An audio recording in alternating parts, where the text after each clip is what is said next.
പാർവതി വീട്ടിൽ നിന്ന് വിളിച്ചിറക്കുമ്പോ നിങ്ങൾ ഫേസ് ചെയ്ത അതേ സിറ്റുവേഷൻ അതാ ഇപ്പൊ ഞങ്ങൾ ഫേസ് ചെയ്യുന്നത്.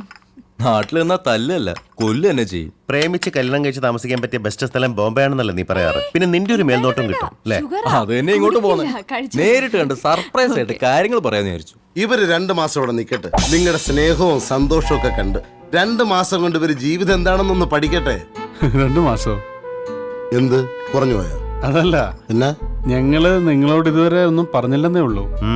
ഇത് നമ്മുടെ പഴയ ബോംബെയിലടാ. എന്ത് പെയിന്റ് ചെയ്താ? ഇവിടെ മറാത്തി സേന എന്ന് പറഞ്ഞിട്ടൊരു ഭയങ്കര സംഘമുണ്ട്. മലയാളികളെന്ന് പറയുന്നതന്നെ ഇവർക്ക് ഭയങ്കര ചതുർത്ഥിയാണ്. മലയാളികളെന്ന് മുഴുവൻ പറയൂല, മദ്രാസി അങ്ങനെ പറയുന്നത്. ഞങ്ങള് തന്നെ ബീഹാറിൽ നിന്ന് വന്ന ഖനിത്തൊഴിലാളിയാണെന്ന് പറഞ്ഞിട്ടാണ് ഇവിടെ ജീവിക്കുന്നത്. ബീഹാറിലെ ഖനിത്തൊഴിലാളികൾ നിങ്ങൾ 2 ആള് കണ്ടാലും തോന്നും. അല്ല, ഈ മറാത്തി സേനക്കാർ അത്ര വിവരമുള്ള ആൾക്കാരൊന്നുമല്ല. അവര് ഖനിത്തൊഴിലാളികളെ കണ്ടിട്ടൊന്നും ഉണ്ടാവില്ല. ഖനിത്തൊഴിലാളികളെ കണ്ടിട്ടില്ല. മലയാളികളെ തല്ലുന്ന മറാത്തികളോ? അതേത് മറാത്തികള് ബംഗാളികളുടെ കയ്യിൽ നിന്ന് കൊണ്ടേ പോരെ നാട്ടിൽ. അന്ന് എനിക്ക് മാത്രമല്ലല്ലോ, നിനക്ക് ഇവനും ചെവിക്കലുള്ളക്കനെ കിട്ടിയല്ലോ. എനിക്ക് 2 നാട്ടില് നീയൊന്നും ഒട്ടും മാറിയിട്ടില്ലല്ലേ? ആ ഒരു ചേഞ്ചിന് വേണ്ടിയല്ലേ നമ്മൾ ബോംബെ വരെ വന്നത്. ഇതാണ് ഞാൻ പറഞ്ഞത്, ഞങ്ങൾ എല്ലാവരും കൂടി കഴിഞ്ഞ ആകെ ഒരു ബഹള ചിരിയും കളിയും. എങ്ങനെയുണ്ട്? എന്നാലും ഇത്ര ലൈവ്ലി ആയിരിക്കും ഞാൻ വിചാരിച്ചില്ല. ശരിക്കും നിങ്ങളെ 2 പേരും മിസ് ചെയ്തു ഞങ്ങളും. എന്നാ പിന്നെ നമുക്ക് എല്ലാവർക്കും കൂടി അങ്ങ് ഇവിടെ കൂടിക്കൂടെ? വേണ്ട വേണ്ട, അവസാനം ഹിന്ദി പഠിക്കാനും പറ്റൂല, ഉള്ള മലയാളം മറന്നു, ലാസ്റ്റ് നാട്ടിൽ ചെന്ന് ഊമയായിട്ട് നടക്കാൻ. അതെ, എന്തിനാ വെറുതെ? നിങ്ങൾ പ്രേമിക്കുന്ന സമയത്ത് നിങ്ങൾക്ക് വേണ്ടി ഞങ്ങൾ ഒരുപാട് അടിക്കൊണ്ടതല്ലേ. പക്ഷേ നിങ്ങളുടെ ഈ സ്നേഹം കാണുമ്പോ അന്ന് കിട്ടിയതൊന്നും പോരായിരുന്നു എന്ന് തോന്നുന്നു. എനിക്ക് മതിയായി എൻ്റെ അമ്മോ. ഇനി എത്രയും പെട്ടെന്ന് നിങ്ങൾക്ക് ഒരു കുഞ്ഞും കൂടെ ഉണ്ടായ എല്ലാം ഓക്കെ. സാറയുടെ അപ്പച്ചന്റെ അമ്മച്ചിയുടെയും പിണക്കവും ദേഷ്യവും ഒക്കെ തീരുകയും ചെയ്യും. ഇനിയുള്ള കാലം ഇവിടെ ഇങ്ങനെ ഒളിച്ചു പേടിച്ച് താമസിക്കുകയും വേണ്ട. ഇവൻ പറഞ്ഞതുപോലെ നിനക്കും സാറയ്ക്കും കുഞ്ഞുണ്ടായി.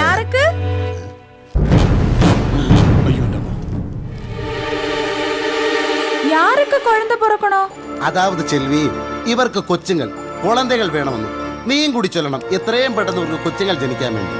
என்ன இவங்க 2 பேருக்குமா? ஆமா. என்னடா அரசு மூட்டை வாய்க்கு வந்து எல்லாம் பேசுற? உனக்கு பொண்டாட்டி குழந்தை ஒண்ணும் இல்லையா? பாவ அக்காவே என்னோட சார்னே சேர்த்து இந்த மாதிரி தப்பா விஷயம் ஏதாவது பேசுன மட சாம்பிராணி உன்னை செருப்பு போட்டு அடிச்சிடுவேன். ஓடிக்கோடா. அவங்களுக்கு குழந்தை பிறக்கணுமா? തീർന്നാ? എന്നാടി പൈത്യക്കാരൻ മൊട്ടാളത്തി അറിവുകെട്ട മുണ്ടം ഭാര്യ ഭർത്താവുമായ കൊച്ചുങ്ങളുണ്ടാകുന്ന തപ്പാണ് നടത്തി അടിക്കോടുമാ കാര്യം. നീയും കൂടി സപ്പോർട്ട് പണി ഇതൊക്കെ മുന്നാടി അവർക്ക് കൊച്ചുങ്ങൾ ഉണ്ടാകാൻ. ഒരു വർഷമായിട്ട് കല്യാണം കഴിഞ്ഞിട്ട് അറിയോ നിനക്ക് ഇതുവരെ കൊച്ചുങ്ങൾ ഉണ്ടാക്കാൻ നേരം കിട്ടിയില്ലെന്ന് വെച്ചാ? ഇനി നീ പറ, കല്യാണം പണിയാ ഇവങ്ങളാ? ഇതെന്തരടെ ഈ പെണ്ണൊന്നും അറിഞ്ഞുകൂടാത്ത കണക്ക്? അത് പുതിയ കുട്ടി ആയതുകൊണ്ടാ. ഇതൊക്കെ മനസ്സിലാക്കാൻ പുതിയതൊന്നോ പഴയൊന്നോ ഉണ്ടോ? നോക്കിയും കണ്ടുമൊക്കെ പെരുമാറണം. വെറുതെ എന്റെ കുറെ ഡയലോഗും ബേസ്ഡായി ഈ ചായയും തണുത്ത്.